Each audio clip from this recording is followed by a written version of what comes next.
তার কাছে আমি বায়াত হয়েছি আজকে 10 বছর হইব, 10-11 বছর। জি জি। তো বায়াত হওয়ার পরে 5-6 দিন পরেই হ্যাঁ আমরা বলতেছে যে তার সাথে শারীরিক সম্পর্ক করতে হইবে। আচ্ছা হ্যাঁ আমি আমি হইলাম তোমার দয়াল, আচ্ছা আমি তোমার আল্লাহ, আমি যা বলি আমি হলাম জগৎ স্বামী, আমার সাথে এটা করতে হইব, না করলে তো তুমি এই পুরিও পাইবা না সেই পুরিও পাইবা না। আচ্ছা তা আমি বললাম এটা যদি করা লাগে এই মানে অনেক পর পরে পরে আমি কি করবো, যত একটা চাহিদা গ্রহণ করছি এটা করতেই হইব। পরে আমি তার সাথে গেছি, যাওয়ার পরে একে একে এই অনেক দিন তার সাথে আমি যাই। যার পরে আমার যে প্রথম বিয়ে হয়েছে তার সাথে আমার হ্যাঁ শুনছে জানছে মানে হ্যাঁ যাওয়া হ্যাঁ বাসায় যেসব না থাকে এইসব যায়, মানে রাত্রে যায় হ্যাঁ সকালে আইসা পড়ে। জি তারপরে হ্যাঁ শোনার পরে হ্যাঁ বলতেছে আমি তো তোমার নিয়ে খামো না, যেহেতু তুমি দয়াল আমি গেলে গে হ্যাঁ তোমার কেমন দয়া রাত্রে এই জায়গায় থাকে সকালের জায়গা। পরে হ্যাঁ বলতেছে হ্যাঁ আমি তোমার নিয়ে খাইমো, তুমি কোরআন শরীফ ধরো, ধইরা বলো যে না তোমার তার সাথে কোনো সম্পর্ক নাই। তা আমি এটা তো ধরতে পারবো না, এটা তো আমার সম্ভব না, এদিক দিয়েও পাপ করছি আবার ওই দিক দিয়েও পাপ, এটা তো আমার সম্ভবই না। হুম হুম তারপরে আমি এটা ধরি নাই, হয়তো তো আমার যা বুঝা এই সংসারটা আমার ভাঙ্গা গেছে গা। হুম হুম। তারপরে আমি এই জায়গা থেকে আর এক জায়গায় গেছি, যাইয়া বলছি যে তাহলে অনেক বছর পরে পরে আমি করতে তাহলে বাজান আমি আর কয়দিন একা থাকি, সেও যায় এই জায়গা করে। পরে আমি যে তাহলে এখন তো হ্যাঁ কাছে আমি এই বিয়ে বইতে চাই, আপনি কি করেন কহ না একা তো থাকা যাবে না, মানুষ খারাপ করি। আচ্ছা পরে হ্যাঁ কাছে আমি বিয়ে বসছি। তো হ্যাঁ এই জায়গায় যাতায়াত করে, যাতায়াত করার পরে আবারও রাত যাপন করে আমার সাথে। এরকম কইরা হ্যাঁ অনেক দিনই যাইতেছিলাম ভালো। পরে টাঙ্গাইল বেড়াইতে গেলাম, টাঙ্গাইল বেড়াতে যাওয়ার পরে এই জায়গায় হ্যাঁ বলতেছে ওই জায়গায় যে গেছি আমার কাছে জিজ্ঞেস করছো। আমি বললাম যে আপনার কাছে জিজ্ঞেস করবো, আমার বড় বোন তাদের জিজ্ঞেস করছে, তাহলে আমার জিজ্ঞেস করলাম, আমি তো তার সাথে কথা বললে আমার সংসার ভেঙে যায়, এর লেগে আমি আমার ফোন দিয়ে তার সাথে কথা বলি না। পরে আমার হাজবেন্ড বলতেছে যে তোর কেমন কি আমি স্বামী তোরে নিয়ে এর কাছে নিতে হইব একাটা। ওই জায়গায় মাসে বাসায় অনেক মাছ করতে পারছি যে নাকি পীরের সাথে থাকে তার সাথে আমি সংসার করতে পারবো না, আমার দ্বারা সম্ভব না।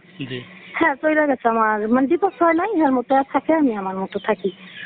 তাহলে তার সাথে যদি এই বিধানে থেকে থাকে, তার সাথে যদি আমার এই বিধান থেকে থাকে, আমার ইজ্জত সম্মান সব দিকেই তো আমার সব শেষ, তাহলে আমি আমি কোন পর্যায়ে যাবো? তাহলে আমি কোন পর্যায়ে যাবো? এখন তো আমার সত্যি প্রকাশ করা ছাড়া তো আমার কোনো পথ নাই, পথ দেখতেছি না। হ্যাঁ তো সুখেই আছে কিন্তু আমি অসুখী, আমি আমি ধারে ধারে ঘুরতেছি, আমার একটা সন্তান আগের ঘরের সন্তান তার মুখটাও আমি দেখতে পারি না। শোনেন আমি একটা কথা বলি, আমি সবারটা বলতে পারবো না, ওইটা আমার দ্বারা সম্ভব না, কারণ সবারটা সবাই সংসার করে খাইতেছে, কারণ তাগো সংসার ভাঙা তো আমার সম্ভব না। আমার কি সম্ভব এটা? আমার সংসারটা ভেঙে গেছে গাইটা আমি আমারটা বলতে পারি, আমার বিচার চাইতে পারি, কিন্তু ওইটা যদি আমি বলতে চাই আমি সবই জানি তার বিষয়, কিন্তু ওগুলো আমি বলতে চাই না, কারণ সংসার করে খাইতেছে। আপনারাও চাইবেন না যে কেউ সংসার ভাঙ্গা যা কোনো নারী। গাজীপুর কোন জায়গায় অভিযোগ করি নাই, সখীপুর করছি। ও সখীপুরি করা হয়েছে না? হ্যাঁ হ্যাঁ সখীপুর কবে করেছেন? গতকাল? হ্যাঁ কালকে করছি। পরে ওসি সাহেব কি বলেছেন? থানা থেকে তো আমি অভিযোগ দিয়া আমি রাইখা আইসা বসছি, রাত হয়ে গেছে তো অনেক সময় রয়েছে জায়গা পর আমি আইসা বসছি। আমার কাছে একটাই অনুরোধ আপনার কাছে, যেটা সত্য ওইটাই প্রকাশ করে, অসত্য জিনিস আমার নিয়ে বিব্রতি করে না। এমনি আমি মানসিক ভাবে অনেক অনেক ভেঙে পড়ছি। তার এক ভক্ত তার মুরিদ হয়েছিল, তার সাথে দীর্ঘদিন যাবৎ তার সম্পর্ক অনৈতিক সম্পর্ক ছিল, তো যার জন্য দেখা গেছে যে ওই বিয়ে করবে বলে করছে, দেখা গেছে তার সাথে সম্পর্ক স্থাপন করে। তো এটা হচ্ছে গাজীপুরের বাসন থানায় ঘটনাস্থল। এইটা জাস্ট আমাদের অবগত করলে আমরা এই বিষয়টা অবগত আছি, আমরা ওই সংশ্লিষ্ট থানার সাথে কথা বলবো এবং অভিযোগকারীর সাথে অভিযোগকারীকে দিয়ে ওই জায়গাতে আইনগত ব্যবস্থা গ্রহণ করার ব্যবস্থা নেই। সব মিলিয়ে এরকম একটা বাউল হানিফ সরকার কচুয়া বাজার পাশে একটা বাৎসরিক কুরুস মাহফিলের আয়োজন করে একটা বাউল গান।